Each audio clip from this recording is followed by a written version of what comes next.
Hey guys, how's it going? RedMaster here, and welcome back to an episode of Cards and Castles, where today I'm doing, of course, a little bit something different. It's not one of my usual videos, but it's sort of, I guess, a continued expansion on my beginner's guides, because I feel like we can never get enough of those.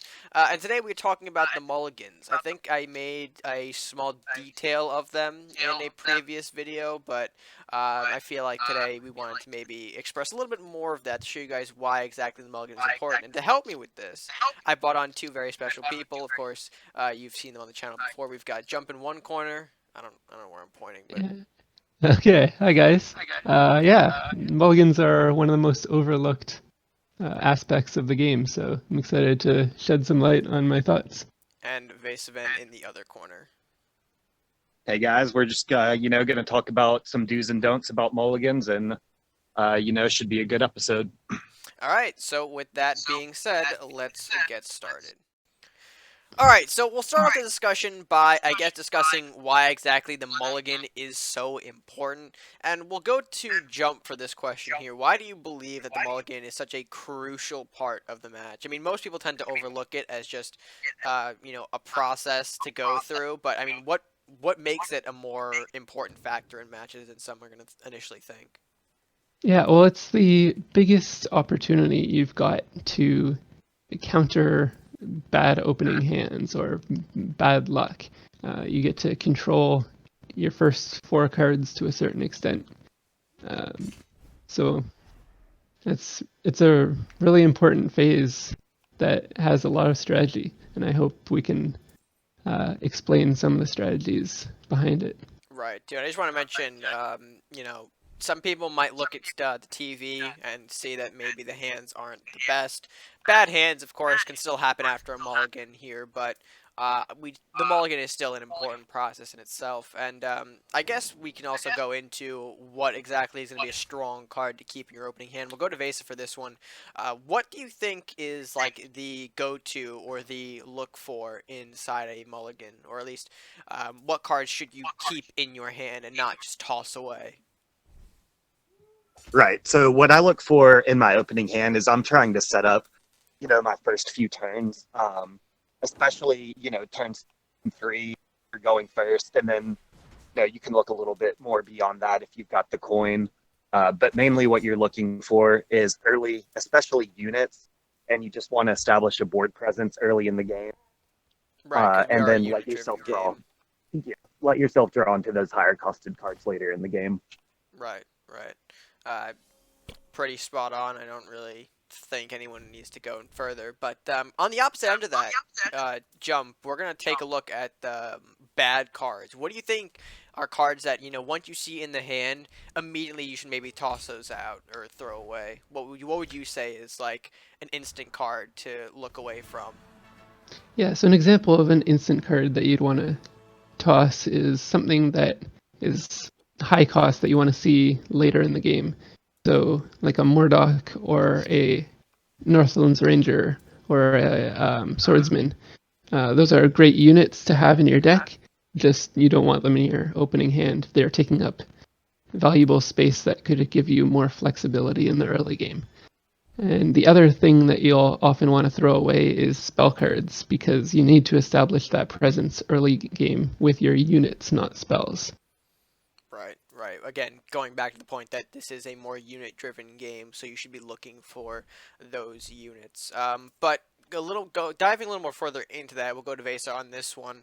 The 4 and 5 golds can be a very tricky spot to determine. And what, should you consider potentially keeping any of those mid-game cards? I guess, what are your thoughts regarding that? Right. Well, a lot of that's going to depend on if you have the coin or not. If you're going second, it's easier to keep some of those 4 and 5 costed cards. But going back, to what the point I made earlier, the most important thing is to set up your first, 2 or 3 plays. So if you do not have a turn 2 or 3 play, then you do not want to keep some of those higher 4 and 5 costed cards until you see those early units. if you do see those early units in your hand, that's when you can start to think about more of the middle costed cards. Right, right. And then a little side note to that I want to go to jump for. Do you think pirates impact that choice, knowing that they also carry the ramp? Do you think it would be beneficial for some players to hold on to the 4 gold cards, maybe if they have some kind of ramp like Elvish Thief per se? Yeah, it's exactly the same kind of thinking as if you have a coin. So you can plan out your hand a little bit differently. If I know I've got a Southport captain, then I know on my turn 3 I'll play it. On my next turn I will have 6 coin or 6 gold to use. So it's not crazy to keep a 6 gold card if it's going to be a big power play that I can make, or an Elvish Thief into something like a Darkbender could be a strong play. So definitely pirates have a little bit more thinking to do during the mulligan phase. Right, right. And Vesa, we'll go back to you on this point because you did mention that when talking about the 4 or 5 gold cards, the difference between going first and second, and how that has a big impact on the mulligan. Can you elaborate a little bit more on that point for some people? Yeah, for sure. Um, I'm going to start with if you're playing first. I think that you have to focus on your turn 2 and 3 more when you are playing first and you don't have the coin. Um, you really have to have a 3 drop, a unit to drop on turn 3 in this game. You're going to be very far behind if you can't play anything until turn 4. So when you're going first, I think the biggest focus, your first priority is to get your turns 2 and 3 taken care of. Now, if you've got the coin, then you can look at things a little bit differently. 2 3 drops is very good because you can coin into a 3 drop and then follow with a 3 drop on the turn after that. And in addition to that, you can look at keeping some of the higher cost cards. The coin can have a 2 3 drop, and then you can coin into a 5 drop on the next turn. Right, right. So again, very big impacts regarding whether going first or second. Jump, we'll go back to you for our next point here. I did throw another I threw the faction question at you, but I'm going to throw the second one at you as well. Opposing players' factions are definitely another thing to consider. Not only going first or second, but what your opponent decides to run against you is also very important in the mulligan. Can you explain a little bit more of that? Right. So the biggest change for me is predicting how the opponent's going to win the game. If I see that the opponent is playing a blue-yellow deck, the chances are pretty good that they are going to look to outscale and win in the late game. And I want to get a lot of early game units to make sure that they can't make it to the late game.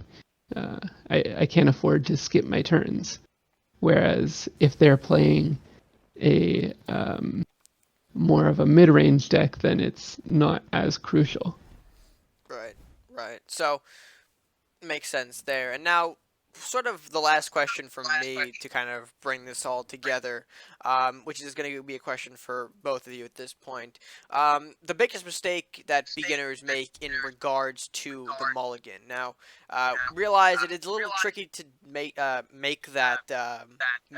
choice or decision on what the biggest mistake is, because obviously we don't see a lot of the mulligan process. We usually just see a hand. We don't get to watch them mulligan out certain cards. But if you had to just put a reason behind it, what would you guys say is the biggest mistake? We'll start with Vesa for this since Jump just finished his point. Right. What I would say, if you're a beginning player, maybe your collection isn't as big and you don't have as many, cards as some of the other guys. But you might have them even if they're not a good card to keep initially. It might be a high costed unit, just any card that, that's not going to impact the early game, that isn't essential to. So I think when you have a collection, you might get a little bit more with some of your cards when it's actually better to just go ahead and try and draw them later and make sure that you're game is strong. Yeah, so just gonna reiterate the point because you did dip in and out there for a second. Essentially, players becoming attached to certain cards in their collection that they might be fond of, and they might not necessarily be exactly what they should be keeping in an early game. So like maybe someone falling in love with the Minotaur, but can't really use the Minotaur in the early game, but they keep it anyway. That's kind of like an example of what you're going for, maybe. Yeah, exactly. Especially some of the legendaries or more rare cards. Right. You know, And Jump, what would you have to point as your biggest mistake or beginner mistake, I should say?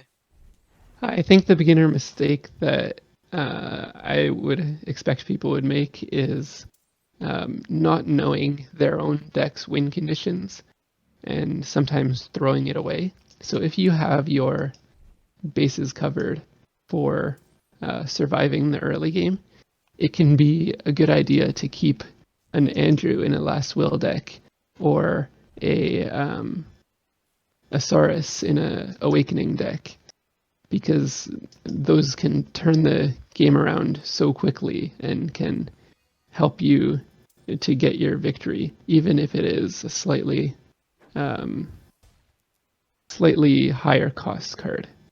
So if you have your bases covered, keep your win conditions.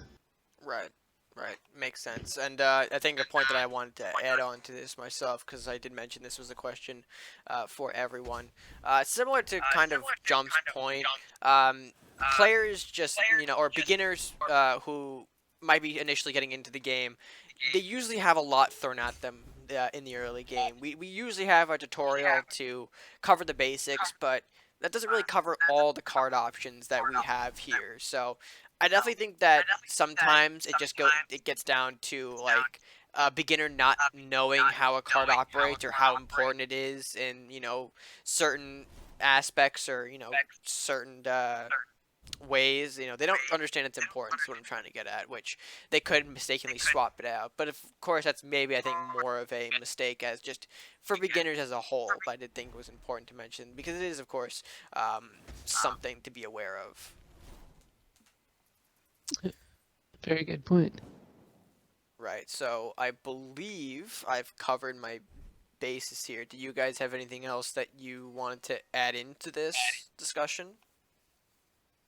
I think I just want to reiterate how important the first few turns of the game are, especially turns 2 and 3.